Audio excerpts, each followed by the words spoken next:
Hi friends, Jesus with us ಚಾನೆಲ್ಗೆ ನಿಮಗೆ ಮತ್ತೆ ಸ್ವಾಗತ. ಭಯಪಡಬೇಡ, ನಾನು ನಿಮ್ಮ ಜೊತೆ ಇದ್ದೇನೆ ಎಂದು ಹೇಳಿದ ಯೇಸುವೇ ವಂದನೆ. ನಮ್ಮ ರಕ್ಷಕರಾದ ಯೇಸುವೇ ಸ್ತೋತ್ರ. ತಂದೆಯೇ, ನಿಮ್ಮ ನಾಮದಲ್ಲಿ ನಂಬಿಕೆಯಿಟ್ಟು ನಮ್ಮ ಕುಟುಂಬಕ್ಕಾಗಿ ಪ್ರಾರ್ಥಿಸುತ್ತೇವೆ.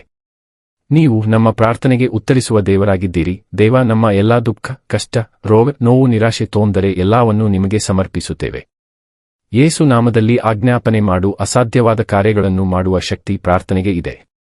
ನೀವು ಫಸ್ಟ್ ಟೈಮ್ ನಮ್ಮ ಚಾನಲ್ಗೆ ಬಂದಿದ್ದಾರೆ, ದಯವಿಟ್ಟು ಸಬ್ಸ್ಕ್ರೈಬ್ ಮಾಡಿ, ವಿಡಿಯೋವನ್ನು ಲೈಕ್ ಮಾಡಿ, ವಿಡಿಯೋವನ್ನು ನಿಮ್ಮ ಸ್ನೇಹಿತರಿಗೆ ಶೇರ್ ಮಾಡಿ.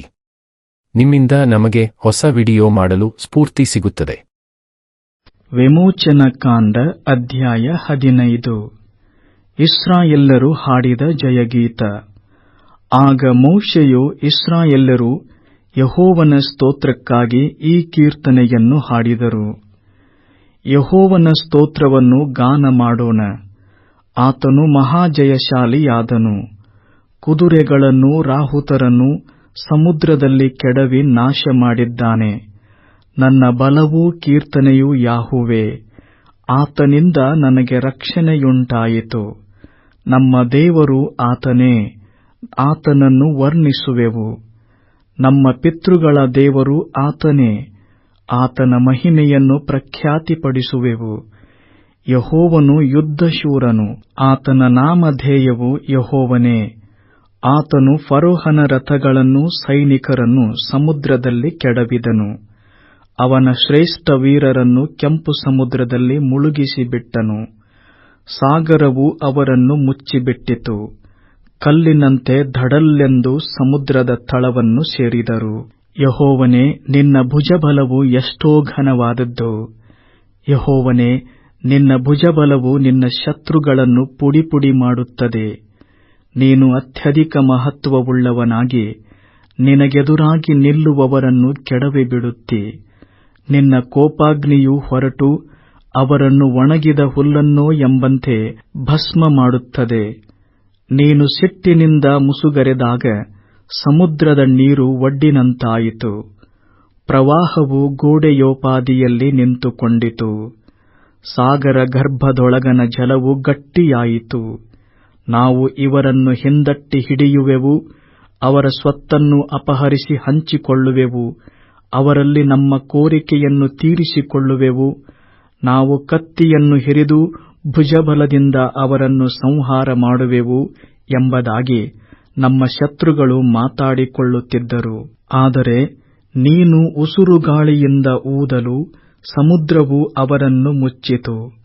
ಅವರು ಮಹಾಸಾಗರದೊಳಗೆ ಸೀಸದ ಗುಂಡಿನಂತೆ ಮುಳುಗಿ ಹೋದರು. ಯೆಹೋವನೇ, ದೇವರುಗಳಲ್ಲಿ ನಿನ್ನ ಸಮಾನನು ಯಾವನು?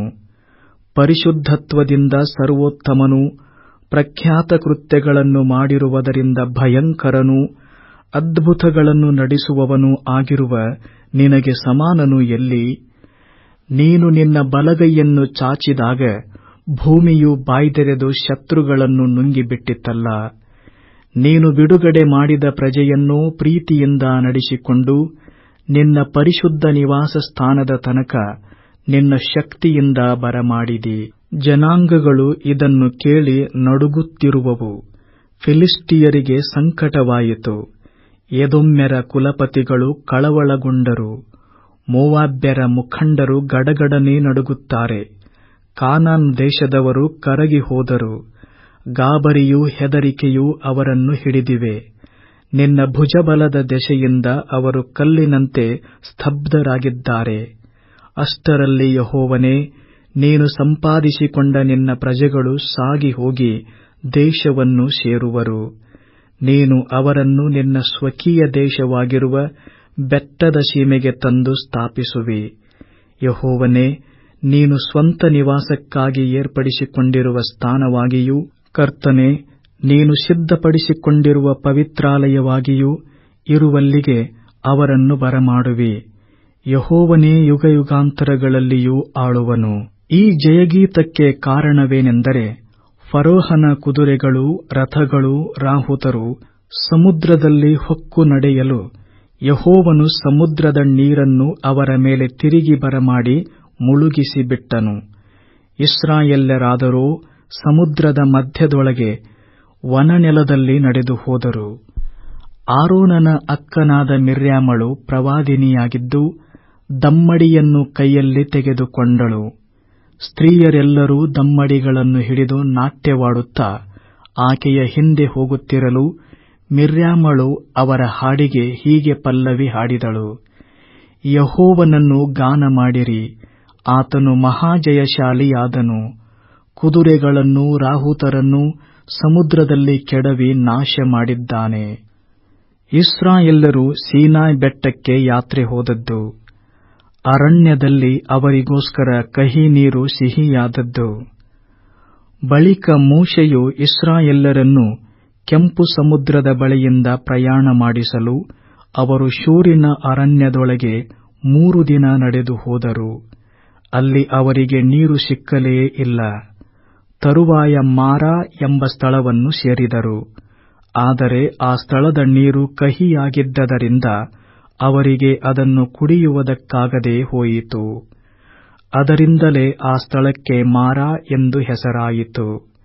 ಜನರು ನಾವೇನು ಕುಡಿಯಬೇಕೆಂದು ಮೋಶೆಯ ಮೇಲೆ ಗುಣುಗುಟ್ಟುತ್ತಿರಲು, ಮೋಶೆಯು ಯೆಹೋವನನ್ನು ಪ್ರಾರ್ಥಿಸಿದನು. ಆಗ ಯೆಹೋವನು ಅವನಿಗೆ ಒಂದು ಗಿಡವನ್ನು ತೋರಿಸಿದನು. ಅದನ್ನು ಆ ನೀರಿನಲ್ಲಿ ಹಾಕಿದಾಗ ನೀರು ಸಿಹಿಯಾಯಿತು. ಅಲ್ಲಿ ಯೆಹೋವನು ಇಸ್ರಾಯೇಲ್ಯರಿಗಾಗಿ ಒಂದು ನಿಯಮವನ್ನು ನಿರ್ಣಯ ಮಾಡಿ ಅವರನ್ನು ಪರೀಕ್ಷಿಸಿ ಹೀಗಂದನು: ನೀವು ನಿಮ್ಮ ದೇವರಾದ ಯೆಹೋವನ ಮಾತನ್ನು ಶ್ರದ್ಧೆಯಿಂದ ಕೇಳಿ, ಆತನ ದೃಷ್ಟಿಗೆ ಸರಿಬೀಳುವುದನ್ನು ಮಾಡಿ, ಆತನ ಆಜ್ಞೆಗಳಿಗೆ ವಿಧೇಯರಾಗಿದ್ದು, ಆತನ ಕಟ್ಟಳೆಗಳನ್ನೆಲ್ಲ ಅನುಸರಿಸಿ ನಡೆದರೆ, ನಾನು ಐಗುಪ್ತ್ಯರಿಗೆ ಉಂಟುಮಾಡಿದ ವ್ಯಾಧಿಗಳಲ್ಲಿ ಒಂದನ್ನೂ ನಿಮಗೆ ಬರಗೊಡಿಸುವುದಿಲ್ಲ. ಯೆಹೋವನೆಂಬ ನಾನೇ ನಿಮಗೆ ಆರೋಗ್ಯದಾಯಕನು. ತರುವಾಯ ಅವರು ಏಲೀಮಿಗೆ ಬಂದರು. ಅಲ್ಲಿ 12 ನೀರಿನ ಒರತೆಗಳೂ 70 ಖರ್ಜೂರದ ಮರಗಳೂ ಇದ್ದದರಿಂದ ಆ ನೀರಿನ ಬಳಿಯಲ್ಲಿ ಇಳುಕೊಂಡರು. ವಿಮೋಚನಕಾಂಡ ಅಧ್ಯಾಯ 16. ದೇವರು ಇಸ್ರಾಯೇಲ್ಯರಿಗೆ ಅರಣ್ಯದಲ್ಲಿ ಲಾವಕ್ಕಿಗಳನ್ನೂ ಮನ್ನವನ್ನೂ ಕೊಟ್ಟದ್ದು. ಇಸ್ರಾಯೇಲ್ಯರ ಸಮೂಹವೆಲ್ಲ ಏಲೀಮಿನಿಂದ ಹೊರಟ ಮೇಲೆ ಅವರು ಐಗುಪ್ತ ದೇಶವನ್ನು ಬಿಟ್ಟ 2ನೆಯ ತಿಂಗಳಿನ 15ನೆಯ ದಿನದಲ್ಲಿ ಏಲೀಮಿಗೂ ಸೀನಾಯಿ ಬೆಟ್ಟಕ್ಕೂ ನಡುವೆ ಇರುವ ಸೀನೆಂಬ ಅರಣ್ಯಕ್ಕೆ ಬಂದರು. ಅರಣ್ಯದಲ್ಲಿ ಇಸ್ರಾಯೇಲ್ಯರ ಸಮೂಹವೆಲ್ಲ ಮೋಶೆ ಆರೋನರ ಮೇಲೆ ಗುಣುಗುಟ್ಟಿ ಅವರಿಗೆ, ಈ ಸಮೂಹವನ್ನೆಲ್ಲ ಹಸಿವೆಯಿಂದ ಸಾಯಿಸಬೇಕೆಂದು ನೀವು ಈ ಅರಣ್ಯದೊಳಕ್ಕೆ ನಮ್ಮನ್ನು ಕರಕೊಂಡು ಬಂದೀರಷ್ಟೆ. ನಾವು ಐಗುಪ್ತ ದೇಶದಲ್ಲಿದ್ದಾಗ ಯೆಹೋವನ ಕೈಯಿಂದ ಸತ್ತಿದ್ದರೆ ಎಷ್ಟೋ ಮೇಲಾಗಿತ್ತು. ಆಗ ಮಾಂಸ ಪಾತ್ರೆಗಳ ಬಳಿಯಲ್ಲಿ ಕೂತು ಹೊಟ್ಟೆ ತುಂಬಾ ಊಟ ಮಾಡುತ್ತಿದ್ದೇವಲ್ಲ ಎಂದು ಹೇಳಿದರು. ಆಗ ಯೆಹೋವನು ಮೋಶೆಗೆ, ಇಗೋ, ನಾನು ಆಕಾಶದಿಂದ ನಿಮಗೋಸ್ಕರ ಆಹಾರವನ್ನು ಸುರಿಸುವೆನು. ಈ ಜನರು ಪ್ರತಿದಿನವೂ ಹೊರಗೆ ಹೋಗಿ ಆಯಾ ದಿನಕ್ಕೆ ಬೇಕಾದಷ್ಟು ಮಾತ್ರ ಕೂಡಿಸಿಕೊಳ್ಳಬೇಕು. ಇದರಿಂದ ಇವರು ನನ್ನ ಬೋಧನೆಯನ್ನು ಅನುಸರಿಸಿ ನಡೆಯುವವರೋ ಅಲ್ಲವೋ ಎಂದು ಪರೀಕ್ಷಿಸಿ ತಿಳಿಯುತ್ತೇನೆ. 6ನೆಯ ದಿನದಲ್ಲಿ ಮಾತ್ರ ಅವರು ತಂದದ್ದನ್ನು ಸಿದ್ಧಪಡಿಸಿಕೊಳ್ಳುವಾಗ ಅದು ಪ್ರತಿದಿನ ಕೂಡಿಸಿಕೊಂಡದ್ದಕ್ಕಿಂತಲೂ 2ರಷ್ಟಾಗಿರುವುದು ಎಂದು ಹೇಳಿದನು.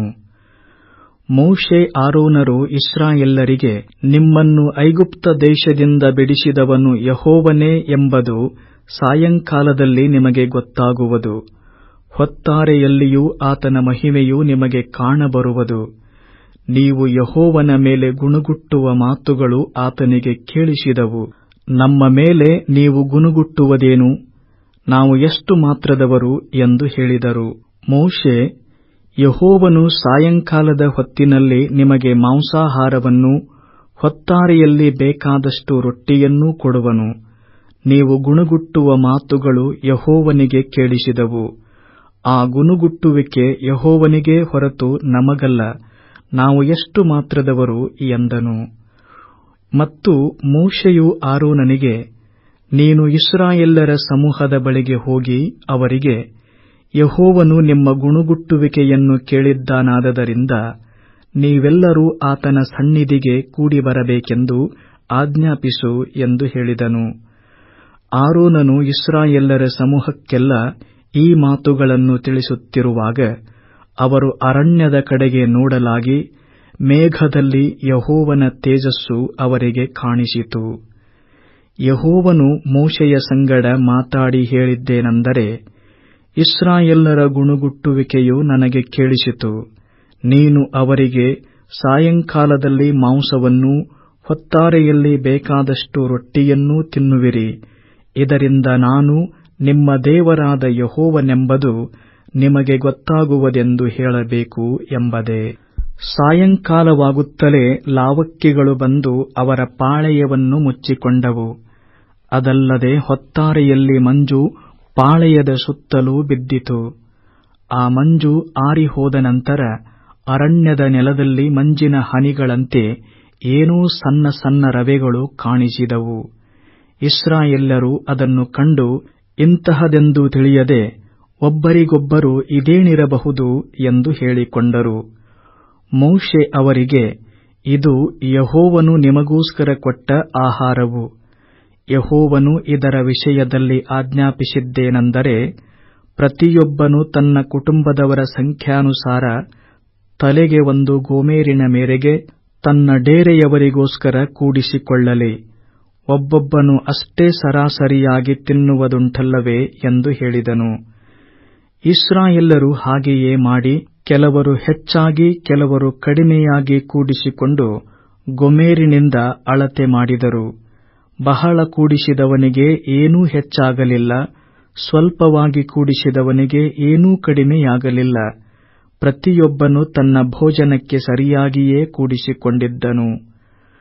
ಅದಲ್ಲದೆ ಮೋಶೆ ಅವರಿಗೆ, ಯಾರೂ ಇದನ್ನು ಮಾರನೇ ದಿನದ ತನಕ ಇಟ್ಟುಕೊಳ್ಳಕೂಡದು ಎಂದು ಹೇಳಿದನು. ಆದಾಗ್ಯೂ ಅವರಲ್ಲಿ ಕೆಲವರು ಮೋಶೆಯ ಮಾತನ್ನು ಕೇಳದೆ ಅದರಲ್ಲಿ ಸ್ವಲ್ಪವನ್ನು ಮರುದಿವಸದ ತನಕ ಇಟ್ಟುಕೊಂಡಾಗ ಅದು ಹುಳಬಿದ್ದು ನಾತ ಹಿಡಿದು ಕೆಟ್ಟು ಹೋಯಿತು.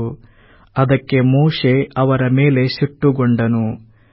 ಜನರು ದಿನದಿನಕ್ಕೆ ಹೊತ್ತಾರೆಯಲ್ಲಿ ತಮ್ಮ ತಮ್ಮ ಭೋಜನಕ್ಕೆ ತಕ್ಕಷ್ಟು ಕೂಡಿಸಿಕೊಂಡರು. ಬಿಸಿಲು ಹೆಚ್ಚಿದಾಗ ಅದು ಕರಗಿ ಹೋಯಿತು. 6ನೆಯ ದಿನ ಕೂಡಿಸಿಕೊಳ್ಳುವಲ್ಲಿ 2ರಷ್ಟು ಆಹಾರವು, ಅಂದರೆ ಒಬ್ಬೊಬ್ಬನಿಗೆ 2 ಗೋಮೇರಿನ ಮೇರೆಗೆ ದೊರೆತದರಿಂದ ಸಮೂಹದ ಅಧಿಕಾರಿಗಳೆಲ್ಲರೂ ಮೋಶೆಯ ಬಳಿಗೆ ಬಂದು ಈ ಸಂಗತಿಯನ್ನು ತಿಳಿಸಿದರು. ಅದಕ್ಕೆ ಅವನು, ಇದು ಯೆಹೋವನು ಹೇಳಿದ ಮಾತು. ನಾಳೆ ವಿರಾಮ ಮಾಡಿಕೊಳ್ಳತಕ್ಕ ಯೆಹೋವನ ಪರಿಶುದ್ಧ ಸಬ್ಬತ್ ದಿನವಾಗಿದೆ. ಈ ಹೊತ್ತಿಗೆ ಸುಡಬೇಕಾದದ್ದನ್ನು ಸುಟ್ಟು ಬೇಯಿಸಬೇಕಾದದ್ದನ್ನು ಬೇಯಿಸಿದ ನಂತರ ಮಿಕ್ಕದ್ದನ್ನು ನಾಳೆಯ ತನಕ ಇಟ್ಟುಕೊಳ್ಳಿರಿ ಅಂದನು. ಮೋಶೆ ಆಜ್ಞಾಪಿಸಿದಂತೆ ಅವರು ಮರುದಿನದ ತನಕ ಅದನ್ನು ಇಟ್ಟುಕೊಂಡರು. ಅದು ನಾರಲಿಲ್ಲ, ಹುಳವೂ ಬೀಳಲಿಲ್ಲ. ಆಗ ಮೋಶೆ ಅವರಿಗೆ, ಈ ಹೊತ್ತು ಅದನ್ನು ಊಟ ಮಾಡಿರಿ. ಈ ದಿನವು ಯೆಹೋವನ ಸಬ್ಬತ್ ದಿನವಾದದರಿಂದ ಈ ಹೊತ್ತು ಅದು ಅಡವಿಯಲ್ಲಿ ದೊರೆಯುವುದಿಲ್ಲ. 6 ದಿವಸ ಅದನ್ನು ಕೂಡಿಸಬಹುದು. 7ನೆಯ ದಿನ ಸಬ್ಬತ್ತಾದದರಿಂದ ಅದು ದೊರೆಯುವುದೇ ಇಲ್ಲ ಎಂದು ಹೇಳಿದನು. ಹಾಗೆಯೇ ಆಯಿತು. ಜನರಲ್ಲಿ ಕೆಲವರು 7ನೆಯ ದಿನದಲ್ಲಿ ಅದನ್ನು ಕೂಡಿಸಿಕೊಳ್ಳುವುದಕ್ಕೆ ಹೋದಾಗ ಅವರಿಗೆ ಏನೂ ಸಿಕ್ಕಲಿಲ್ಲ. ಆಗ ಯೆಹೋವನು ಮೋಶೆಗೆ, ನೀವು ಎಲ್ಲಿಯವರೆಗೂ ನನ್ನ ಆಜ್ಞೆಯನ್ನೂ ನಾನು ಮಾಡಿರುವ ನಿಯಮವನ್ನು ಅನುಸರಿಸದೆ ಅಲಕ್ಷ್ಯ ಮಾಡುವಿರೋ ನೋಡಿರಿ. ನೀವು ಸಬ್ಬತ್ ದಿನವನ್ನು ಆಚರಿಸಬೇಕೆಂದು ನಾನು ಅಪ್ಪಣೆ ಮಾಡಿರುವುದರಿಂದಲೇ 6ನೆಯ ದಿನದಲ್ಲಿ 2 ದಿನದ ಆಹಾರವು ನಿಮಗೆ ದೊರಕುವಂತೆ ಅನುಗ್ರಹಿಸಿದ್ದೇನೆ. ನಿಮ್ಮಲ್ಲಿ ಪ್ರತಿಯೊಬ್ಬನು ತಾನಿರುವಲ್ಲಿಯೇ ಇರಬೇಕು. 7ನೆಯ ದಿನದಲ್ಲಿ ಒಬ್ಬನೂ ತನ್ನ ಸ್ಥಳವನ್ನು ಬಿಟ್ಟು ಹೊರಗೆ ಹೋಗಕೂಡದು ಎಂದು ಹೇಳಿದನು. ಆದದರಿಂದ 7ನೆಯ ದಿನದಲ್ಲಿ ಜನರು ಕೆಲಸವನ್ನು ಮಾಡದೇ ಇದ್ದರು. ಇಸ್ರಾಯೇಲ್ಯರು ಆ ಆಹಾರಕ್ಕೆ ಮನ್ನಾ ಎಂದು ಹೆಸರಿಟ್ಟರು. ಅದು ಬಿಳಿ ಕೊತ್ತುಂಬರಿ ಕಾಳಿನಂತಿದ್ದು ರುಚಿಯಲ್ಲಿ ಜೇನುತುಪ್ಪ ಕಲಸಿದ ದೋಸೆಗಳ ಹಾಗಿತ್ತು. ಮೋಶೆಯು ಜನರಿಗೆ, ಯೆಹೋವನು ಇದರ ವಿಷಯದಲ್ಲಿ ಆಜ್ಞಾಪಿಸಿದ್ದೇನೆಂದರೆ, ನಾನು ಐಗುಪ್ತ ದೇಶದಿಂದ ನಿಮ್ಮನ್ನು ಹೊರಗೆ ಬರಮಾಡಿದಾಗ ಅರಣ್ಯದಲ್ಲಿ ತಿನ್ನುವುದಕ್ಕೆ ಕೊಟ್ಟ ಆಹಾರವನ್ನು ನಿಮ್ಮ ಸಂತಾನದವರು ನೋಡುವ ಹಾಗೆ ಅವರಿಗೋಸ್ಕರ ನೀವು ಒಂದು ಗೋಮೇರ್ ತುಂಬಾ ಮನ್ನವನ್ನು ಇಟ್ಟುಕೊಳ್ಳಬೇಕು ಎಂದು ಹೇಳಿದನು. ಆದ ಕಾರಣ ಮೋಶೆಯು ಆರೋನನಿಗೆ, ನೀನು ಒಂದು ಪಾತ್ರೆಯನ್ನು ತೆಗೆದುಕೊಂಡು ಅದರಲ್ಲಿ ಒಂದು ಗೋಮೇರಿನಷ್ಟು ಮನ್ನವನ್ನು ಹಾಕಿ ನಿಮ್ಮ ಸಂತತಿಯವರು ನೋಡುವುದಕ್ಕೋಸ್ಕರ ಅದನ್ನು ಯೆಹೋವನ ಸನ್ನಿಧಿಯಲ್ಲಿ ಇಡು ಎಂದು ಹೇಳಿದನು. ಯೆಹೋವನು ಮೋಶೆಗೆ ಆಜ್ಞಾಪಿಸಿದಂತೆ ಆರೋನನು ಮಾಡಿ ಆಜ್ಞಾಶಾಸನ ಮಂಜೂಷದ ಮುಂದೆ ಅದನ್ನು ಇಟ್ಟನು. ಇಸ್ರಾಯೇಲ್ಯರು ಜನವಾಸವಿರುವ ಪ್ರದೇಶಕ್ಕೆ ಬರುವ ತನಕ, ಅಂದರೆ ಕಾನಾನ್ ದೇಶದ ಮೇರೆಯನ್ನು ಸೇರುವ ತನಕ 40 ವರುಷ ಮನ್ನವನ್ನೇ ಊಟ ಮಾಡುತ್ತಿದ್ದರು. ಗೋಮೆರೆಂಬುದು ಏಫಾದಲ್ಲಿ 10ನೆಯ ಒಂದು ಪಾಲು ಹಿಡಿಯುವುದು.